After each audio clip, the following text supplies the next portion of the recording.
हरे कृष्ण। ध्रुव तीर्थ यही स्थान रे पंचवर्षीय बालक ध्रुव देवर्षि नारदंकर सह साक्षात करथिले एवं देवर्षि नारदंकर आदेश अनुसार ध्रुव महाराज यही घाट रे स्नान करथिले एवं नारद महर्षि ठारू द्वादश अक्षर मंत्र को प्राप्त होइथिले।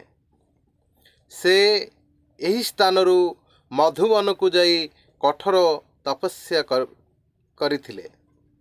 आदिबराह पुराण कहती जत्र ध्रुवेण संतप्त इच्छया परमं तपः तत्रैव स्नानमात्रेण ध्रुवलोक महीयते।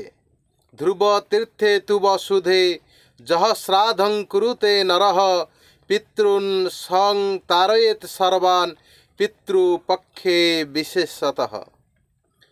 जो स्थान रे ध्रुव महाराज एकांत भाव रे तपस्या करथिले सही तीर्थ रे स्नान करिबा द्वारा मनुष्य ध्रुव लोक रे पूजित हुए।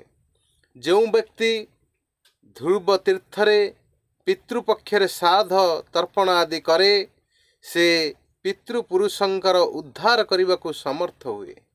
स्कंद पुराण मथुरा खंड रे कहा जाइछि गया रे पिंड दान कले लोके जो फल प्राप्त हुअन्ति सेही ध्रुव तीर्थ रे लोक जहाँ जप होम तपस्या दान अर्चन कले ताहार फल अन्य सर्व तीर्थ अपेक्षा शतगुण अधिक हुए।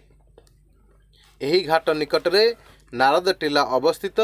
एठारे नारद मुनि मध्य तपस्या करुछन्ति। हरे कृष्ण। जय जगन्नाथ।